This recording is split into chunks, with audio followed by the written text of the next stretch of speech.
الحمد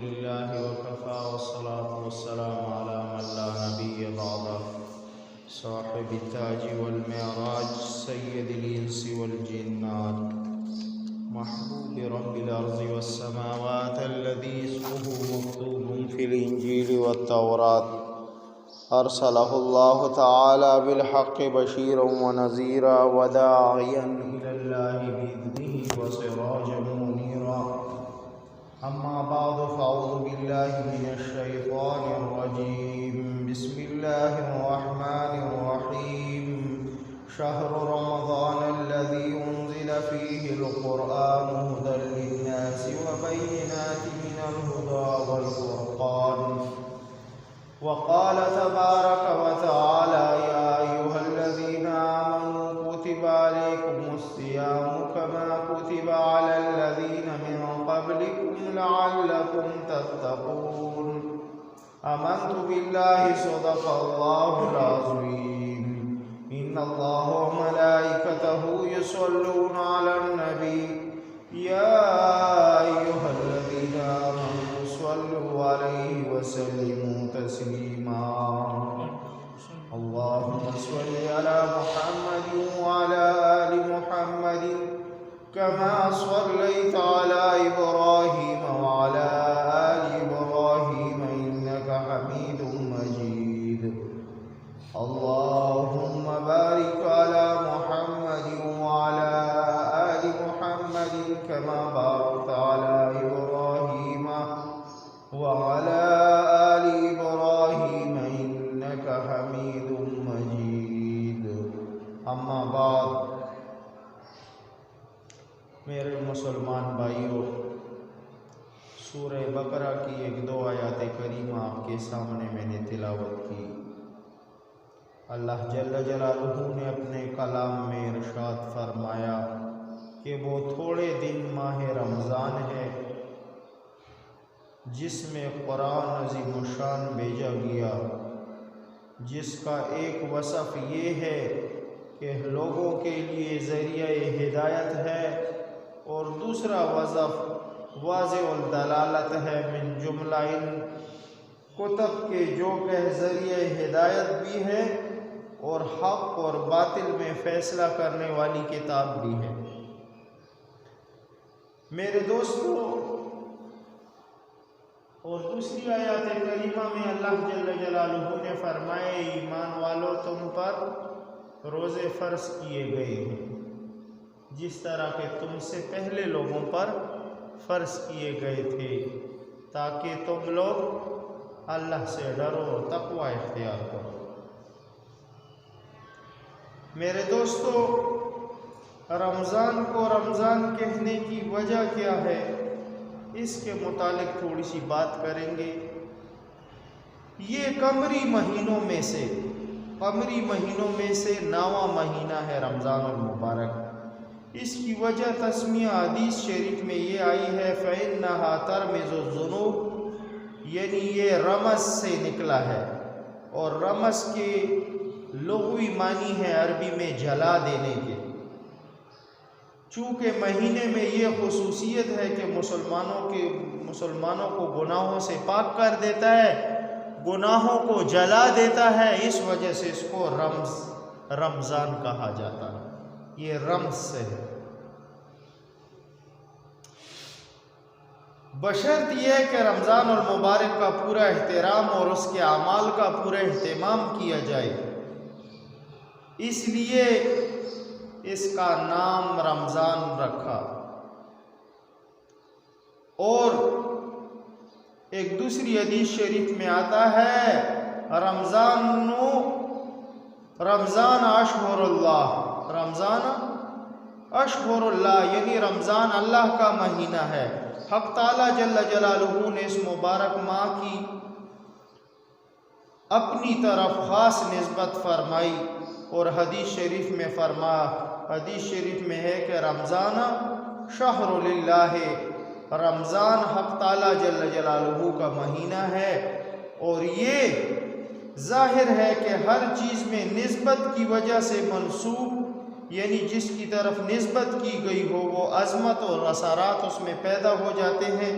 اسی طرح اللہ جل جلالہ نے اس مہینے کی طرف اپنی نسبت فرمائی۔ جب اس مہینے کو حق تعالیٰ جل جلالہ نے اپنی طرف منسوب فرمایا تو اس خصوصیت سے، نسبت سے یہ معلوم ہوا کہ اس کے ساتھ کوئی خصوصی تعلق ہے، جس کی وجہ سے یہ ماہ مبارک مہینہ دوسرے مہینوں سے ممتاز ہو گیا۔ اور اللہ جل جلالہ نے رمضان کے متعلق فرمایا کہ یہ میرا مہینہ ہے، یہ میرا مہینہ ہے۔ اندازہ لگاؤ، حالانکہ مہینے تو سب اللہ جل جلالہ کے ہیں، لیکن رمضان کی طرف خاص نسبت فرمائی، خاص۔ یہی مطلب ہے اس ارشاد کا کہ رمضان اللہ کا مہینہ ہے، ورنہ تمام مہینے حق تعالیٰ جل جلالہ کے ہیں۔ خصوصی تعلق سے مراد یہ ہے کہ حق تعالیٰ جل جلالہ کی تجلیات کا خاصہ اس ماہ مبارک میں اس درجہ سے نازل ہوتا ہے کہ جو دوسرے مہینوں میں نہیں ہوتا۔ گویا جس طرح کے موسلادھار بارش کی طرح خصوصی تجلیات الہیہ اس مبارک مہینے میں برستی ہیں، جنہیں حق تعالیٰ جل جلالہ نے بصیرت دی ہے، وہ ان تجلیات کا مشاہدہ کر سکتے ہیں۔ جن کو اللہ جل جلالہ نے روحانی بصیرت دی ہے یا وہ فیوز اور برکات سے مستفید ہوئے ہیں تو وہ اس کو اپنی آنکھوں سے اس کا مشاہدہ کرتے ہیں اور سمجھتے ہیں۔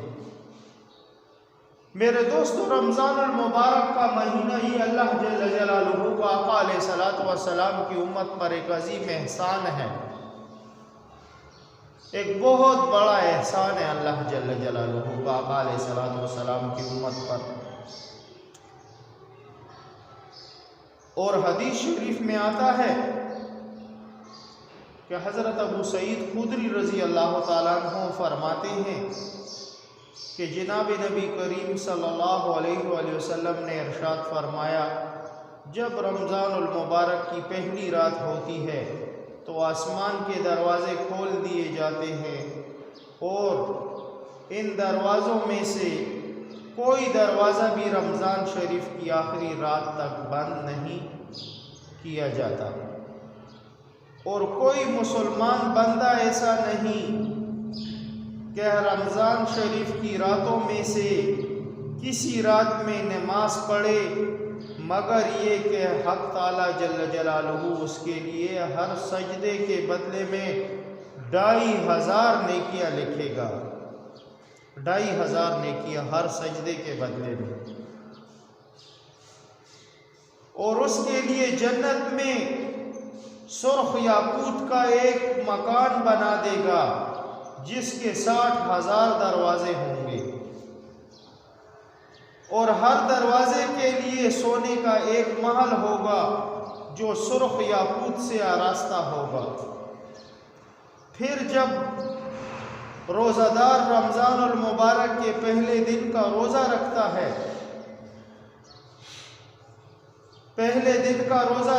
ہے، تو اس کے گزشتہ گناہ معاف کر دیے جاتے ہیں، اور اس روزہ دار کے لیے روزانہ صبح کی نماز سے لے کر مغرب تک یعنی غروب آفتاب تک 70,000 فرشتے مغفرت کی دعائیں کرتے رہتے ہیں۔ اور رمضان شریف کی رات یا دن میں اللہ جل جلالہ کے حضور میں جب کوئی سجدہ کرتا ہے تو ہر سجدے کے عوض اس کو جنت میں ایک ایسا درخت ملتا ہے جس کے سائے میں 500 برس تک سوار چل سکے، ایسا چوڑا اور لمبا اس درخت کا سایہ ہوگا۔ ایسی فضیلت اللہ جل جلالہ نے رمضان المبارک کی بیان فرمائی۔ ایک دوسری روایت میں ہے، حضرت ابن عباس رضی اللہ تعالیٰ عنہ سے روایت ہے فرماتے ہیں کہ جناب نبی کریم صلی اللہ علیہ وآلہ وسلم نے ارشاد فرمایا، بلا شبہ جنت ماہ رمضان کے لیے شروع سال سے آخری سال تک سجائی جاتی ہے۔ جب رمضان شریف کا مہینہ شروع ہوتا ہے تو جنت اللہ جل جلالہ سے عرض کرتی ہے، اے میرے اللہ، اس مبارک مہینے میں اپنے بندوں میں سے کچھ بندے میرے اندر قیام کرنے والے مقرر فرما دیجئے، جو عبادت کر کے میرے اندر داخل ہو سکیں۔ اسی طرح حوریں بھی عرض کرتی ہیں، اے خدائے ذوالجلال، اس بابرکت مہینے میں اپنے بندوں میں سے ہمارے واسطے کچھ خاوند مقرر کیجئے۔ چنانچہ جس شخص نے رمضان شریف کے مہینے میں اپنے نفس کی حفاظت کی اور کوئی نشہ آور چیز نہ پی اور نہ کسی مومن پر کوئی بہتان لگایا اور نہ کوئی گناہ کبیرہ کیا، تو اللہ جل جلالہ رمضان شریف کی ہر رات میں اس بندے کی 100 حوروں سے شادی کرا دیتے ہیں اور اس کے لیے جنت میں ایک محل سونے، چاندی، یاقوت اور زمرد کا تیار کر دیتے ہیں۔ اس محل کی لمبائی اور چوڑائی کا یہ عالم ہے کہ اگر ساری دنیا اکٹھی اس محل میں رکھ دی جائے تو ایسی معلوم ہو جیسے دنیا میں کوئی بکریوں کا باڑا ہو، یعنی جس طرح تمام دنیا کے مقابلے میں بکریوں کا باڑا چھوٹا سا معلوم ہوتا ہے، اسی طرح اگر ساری دنیا اس جنت کے اس محل میں رکھ دی جائے تو یہ بکریوں کے باڑے کی طرح معلوم ہوگی۔ اتنا بڑا محل ہوگا ایک جنتی کے لیے۔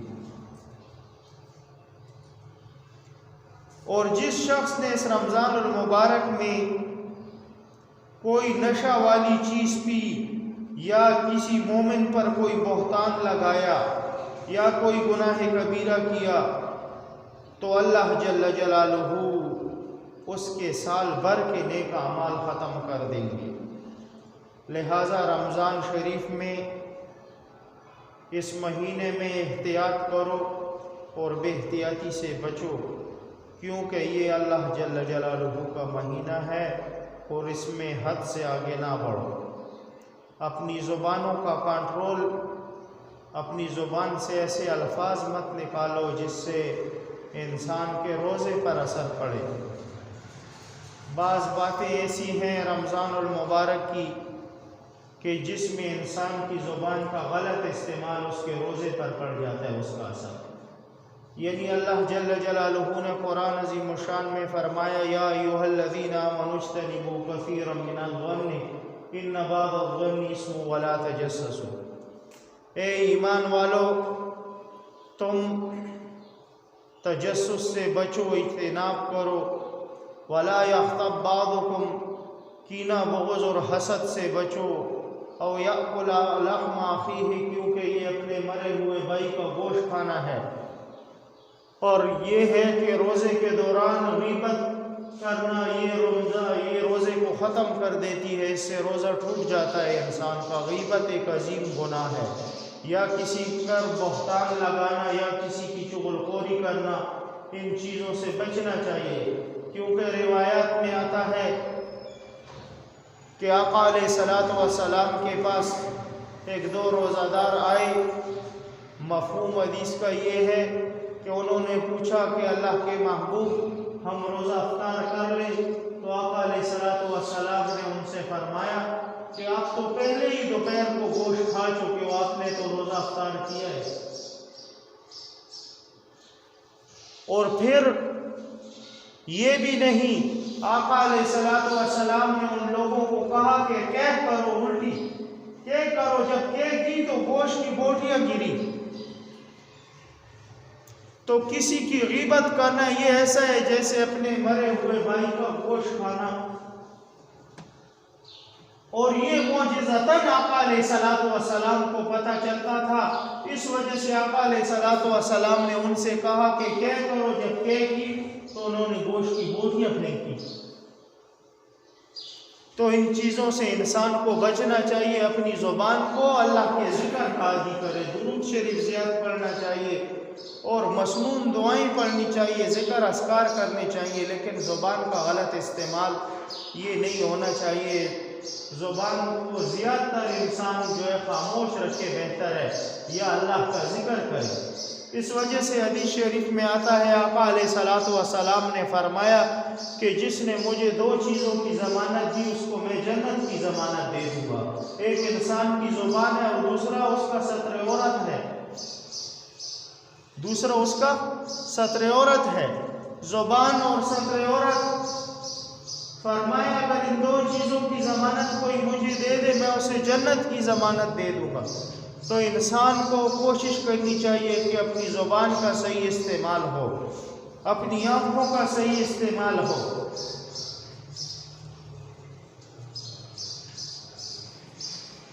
ایک روایت میں آتا ہے، حضرت علی رضی اللہ تعالیٰ عنہ سے روایت ہے کہ جب رمضان المبارک کی پہلی رات ہوتی ہے تو آقا علیہ الصلوۃ والسلام نے ایک مرتبہ ارشاد فرمایا، کھڑے ہو کر فرمایا، پہلے اللہ جل جلالہ کی حمد و ثنا بیان کی اور اس کے بعد فرمایا کہ اے لوگو، تمہاری طرف سے تمہارے دشمن جنات کے لیے خداوند تعالی جل جلالہ کافی ہے، اور اللہ جل جلالہ نے تم سے دعا قبول کرنے کا وعدہ فرمایا ہے۔ چنانچہ کلام میں فرمایا، ادعونی استجب لکم، مجھ سے دعا مانگو میں تمہاری دعائیں قبول کروں گا۔ خوب سمجھ لو، اللہ جل جلالہ نے ہر سرکش شیطان پر 7 فرشتے نگران مقرر کیے ان دنوں میں۔ جتنے سرکش شیطان ہیں ان پر 7 فرشتے مقرر کیے ہیں۔ لہٰذا اب وہ ماہ رمضان گزرنے تک نہیں چھوٹیں گے، وہ قید میں رہیں گے یہ شیطان۔ اور یہ بھی سن لو، رمضان شریف کی پہلی رات سے آخری رات تک کے لیے آسمان کے دروازے کھلے ہوئے ہیں، اور مہینے میں دعائیں، اس مہینے میں خصوصاً دعائیں قبول ہوتی ہیں۔ تو انسان کو اللہ جل جلالہ نے موقع دیا ہے کہ وہ دعائیں مانگے بہت زیادہ کثرت سے۔ جب رمضان المبارک کے آخری عشرے کی پہلی شب ہوتی ہے تو رسالت مآب صلی اللہ علیہ وآلہ وسلم ہمتاً عبادت میں مصروف ہونے کے لیے تہبند کس لیتے اور ازواج مطہرات سے علیحدہ ہو جاتے اور اعتکاف فرماتے اور شب بیداری کا اہتمام کرتے۔ کسی نے پوچھا، شد المزید یعنی تہبند کس لیے لیتے ہو، تہبند کا مطلب کیا ہے؟ تو راوی نے جواب دیا کہ حضور نبی کریم صلی اللہ علیہ وآلہ وسلم نے ان دنوں میں بیویوں سے علیحدگی اختیار کر لی تھی اور ایک طرف جا کر اعتکاف میں بیٹھ گئے تھے، اور ہر وقت اللہ جل جلالہ سے دعائیں تھیں اور ہر وقت اپنی امت کے لیے دعائیں تھیں، اور کمر کو مضبوطی سے باندھ لیا تھا۔ اب رمضان المبارک کا مہینہ ہے اور اللہ جل جلالہ نے اتنی نعمتیں ہمیں دی ہیں اور ایسی عظمتیں ہمیں دی ہیں کہ رمضان المبارک کے جو شخص روزے رکھے اور ابتدا سے اس کے لیے ایسے فیصلے ہو جائے کہ سارے گناہ رمضان میں اس کے معاف ہوں روزہ دار کے، اور اس کے لیے جنت میں محل تیار ہوں، اور حوریں اللہ جل جلالہ سے دعائیں کریں کہ اس رمضان میں کچھ ایسے خامد ہمارے لیے مقرر کرو، حوریں خود اللہ سے دعائیں کریں، اور پھر 70,000 فرشتے مغفرت کی دعائیں کریں، تو اندازہ لگاؤ اس بات کا کہ یہ کیسا مبارک مہینہ ہے، کیسا عظمت والا مہینہ ہے۔ لیکن ہم خوش نصیب تب ہوں گے جب ہم بھی کمر کس کر عبادت کو زور دیں گے اور دنیا کو چھوڑیں گے اور عبادت کی طرف متوجہ ہوں گے، تو اللہ جل جلالہ ہم پر بھی اپنی رحمتیں برسائے گا۔ یہ نہیں کہ عبادت کا وقت ہو تو اس وقت انسان اپنا منہ پھیر لے اور نہ مسجد کی طرف آئے نہ قرآن کھولے۔ یاد رکھو ان دنوں میں قرآن کی تلاوت بہت زیادہ ہونی چاہیے۔ کم سے کم جس نے قرآن پڑھا ہے وہ 2-3 سپارے روز تلاوت کرے قرآن عظیم الشان کی، اور ایسے درود شریف کا بہت اہتمام کرے۔ اور دوسری بات یہ ہے، اس کے ساتھ ساتھ اللہ جل جلالہ سے یہ بھی دعائیں کرے کہ جو وبائیں آئی ہوئی ہیں اور اس میں جتنے لوگ شہید ہو گئے ان کے لیے دعائیں کرے، جو بیمار ہیں ان کے لیے دعائیں کریں۔ یہ موقع اللہ جل جلالہ نے ہمیں دیا ہے۔ خوش نصیب شخص وہ ہے جو اللہ جل جلالہ کا ذکر کرے اور دعائیں کرے، اور رمضان المبارک میں اپنی زبان کا صحیح استعمال کرے۔ یاد رکھو یہ رمضان المبارک کا مہینہ ایسے عظمت والا مہینہ ہے کہ جس نے اس کو پا لیا اور سچے دل سے توبہ کر لی تو اللہ جل جلالہ اس کے گناہ معاف فرما دیتے ہیں۔ فضائل اعمال میں شیخ زکریا رحمہ اللہ نے ایک روایت نقل کی ہے، حضرت عبید اللہ رضی اللہ تعالیٰ عنہ سے ایک روایت ہے۔ فرماتے ہیں کہ جناب نبی کریم صلی اللہ علیہ وآلہ وسلم نے فرمایا کہ 2 شخص تھے، ایک ساتھ مسلمان ہوئے، ایک ساتھ انہوں نے اسلام قبول کیا۔ ایک شخص جو تھا وہ جہاد کے لیے گیا اور شہید ہوا، اور یہ دوسرا شخص کہیں عرصے تک زندہ رہا۔ 1 سال بعد اس شخص کا انتقال ہوا تو حضرت عبید اللہ رضی اللہ تعالیٰ عنہ فرماتے ہیں کہ میں نے جناب نبی کریم صلی اللہ علیہ وآلہ وسلم کو فرماتے ہوئے سنا، فرمایا کہ یہ جو 1 سال بعد یہ شخص اس دنیا سے تشریف لے گیا تو یہ پہلے جنت میں چلا گیا، اور جو 1 سال پہلے شہید ہوا تھا وہ بعد میں گیا۔ تو عبید اللہ رضی اللہ تعالیٰ عنہ فرماتے ہیں کہ میں نے بہت تعجب سے پوچھا، اللہ کے محبوب، جس نے جہاد کیا اور جہاد میں شہید ہو گیا، قتال کیا اور وہ بعد میں جنت میں گیا، اور جو 1 سال بعد اس دنیا سے گیا وہ پہلے جنت میں چلا گیا۔ فرمایا آقا علیہ الصلوۃ والسلام نے فرمایا کہ 1 سال کی نمازیں اس کے نہیں دیکھتے، اور پھر رمضان المبارک کے روزے اس نے رکھے۔ تو میرے دوستو رمضان المبارک کے روزوں کی ایسی فضیلت ہے، خوش نصیب لوگ وہ ہیں جن پر یہ ماہ آیا اور انہوں نے روزے رکھے اور اللہ جل جلالہ کی عبادت کی اور توبہ کی، اللہ جل جلالہ سے توبہ کا موقع ان کو ملا۔ میرے دوستو ان عبادات کے ساتھ ساتھ خیراتیں بہت زیادہ ہونی چاہیے، صدقات ہونے چاہیے، فقراء اور مساکین کے ساتھ خصوصی تعاون ہونے چاہیے، اور اس طرح ہونے چاہیے کہ ایک ہاتھ سے دوسرا ہاتھ بھی خبر نہ ہو، دوسرے ہاتھ کو بھی پتہ نہ چلے، جیسے آقا علیہ الصلوۃ والسلام نے فرمایا تھا۔ یہ نہیں ہے کہ اگر کسی کو 1 کلو دال دی تو وہ بھی فیس بک پر دے دیا، اور کسی کو کلو چینی دی تو اس فقیر کو ایسا ذلیل کر دی، ایسا ذلیل کہ اس نے سوچا کہ اس سے پہلے میں مر ہی جاتا تو بہتر تھا اس شخص سے یہ چیز لیتا۔ تو یہ سیاسی لوگ اکثر ہمارے اس گاؤں کے یہ پوسٹیں چڑھاتے ہیں فیس بک پر، ان کو میں اکثر قبرستانوں میں بھی کہتا ہوں اور سامنے بھی ان کو کہا کہ یہ کام بالکل تمہارا قطعاً قرآن اور حدیث کے بالکل خلاف ہے، بالکل آقا علیہ الصلوۃ والسلام کے اقوال افعال ان کے خلاف یہ کام ہے کہ تم یہ ₹2 کسی کو دو اور فیس بک پر چڑھا دو اور اس کو ذلیل اور رسوا کر دو۔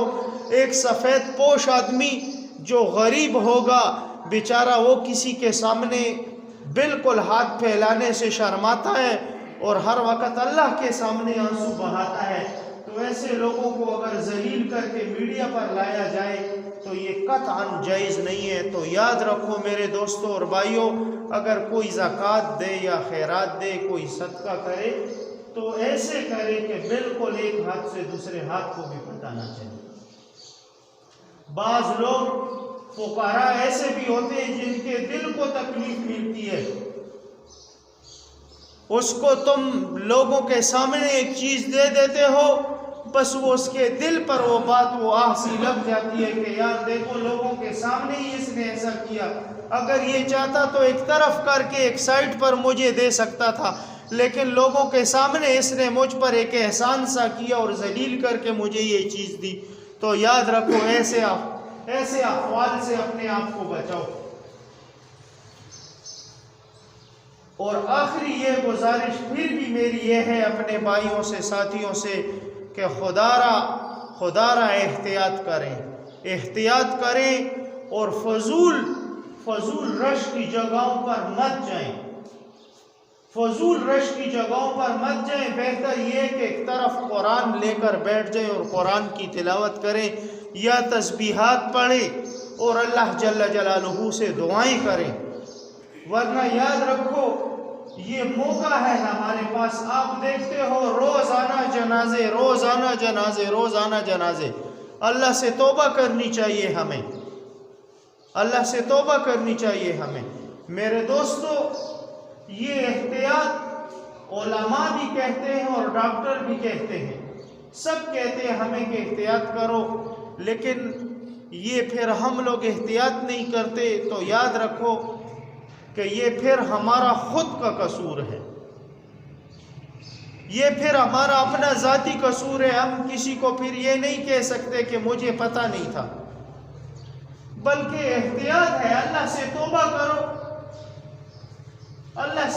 کرو۔ فضول گھومنے پھرنے سے بہتر یہ کہ ایک طرف بیٹھو اور اللہ کی عبادت کرو، اللہ کا ذکر کرو۔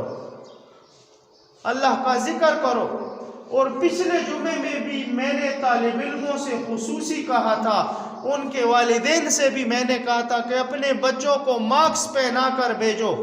اکثر یہ میرا گلا پھر تھک جاتا ہے لوگوں کو کہہ کر، بھائی تم ماسک پہن کرو، اور کچھ بھی نہیں ہے، لیکن یہ احتیاط کی وجہ سے ہم کہتے ہیں۔ بھائی آج کل تو لوگوں کی دشمنی تو مدارس اور قرآن کے ساتھ اور حدیث کے ساتھ ہے۔ آپ کو پتہ ہے حرم شریف کے اندر قرآن پر پابندیاں لگائی جا رہی ہیں، حرم شریف کے اندر۔ تو میرے بھائیو، اللہ سے توبہ کرو، آج ہمارے پاس وقت ہے، اللہ سے فریاد کریں اور توپوں کا رخ اپنی طرف نہ بناؤ، بلکہ ہم احتیاط کریں، ہم اللہ سے توبہ کریں اور احتیاط کریں۔ آخر ہم سے کون سی ایسی غلطی ہوئی ہے کہ حج اور عمرے بھی ہم پر بند ہو گئے؟ ہم کون سے ایسے غم میں مبتلا ہوئے ہیں، کون سا ایسا گناہ ہم سے ہوا ہے؟ لیکن توبہ تو انسان کو اللہ جل جلالہ نے توفیق دی ہے نا۔ اللہ جل جلالہ نے فرمایا وَتُوبُوا إِلَى اللَّهِ جَمِيعًا أَيُّهَا الْمُؤْمِنُونَ لَعَلَّكُمْ تُفْلِحُونَ۔ اے ایمان والو، تم توبہ کرو تب تم کامیابی پاؤ گے۔ اور حدیث شریف میں آتا ہے کہ اللہ جل جلالہ رات کے وقت اپنے ہاتھ پھیلا لیتا ہے اور ایک دائی آواز کرتا ہے کہ ہے کوئی دن کا گناہگار جو رات کو توبہ کر لے؟ اور پھر دن کے وقت اللہ جل جلالہ اپنے ہاتھ مبارک پھیلا لیتا اور فرماتا ہے کوئی رات کا گناہگار جو دن کو توبہ کر لے۔ تو اللہ جل جلالہ نے توبہ کے دروازے ہمارے لیے کھول رکھے، لیکن کاش کہ ہم توبہ کریں۔ سب ایک مرتبہ زور سے کہو استغفر اللہ۔ اللہ جل جلالہ ہم سب کے صغیرہ کبیرہ گناہوں کو معاف فرمائے۔ وآخر دعوانا الحمدللہ رب العالمین۔ آمین۔ الحمدللہ رب العالمین، والصلاة والسلام علی سید الانبیاء والمرسلین وعلی آلہ واصحابہ واہل بیتہ وذریاتہ۔ وأولیاء أمته وعلماء أهل سنته اجمعین وارحمنا معهم برحمتک یا ارحم الراحمین۔ بیماروں کے لیے خصوصی دعا کرو جو اس وبا کا شکار ہیں، جو مسلمان بیمار ہیں، جسمانی ہیں، روحانی ہیں، اللہ جل جلالہ سب کو شفاء کاملہ عاجلہ عطا فرمائے۔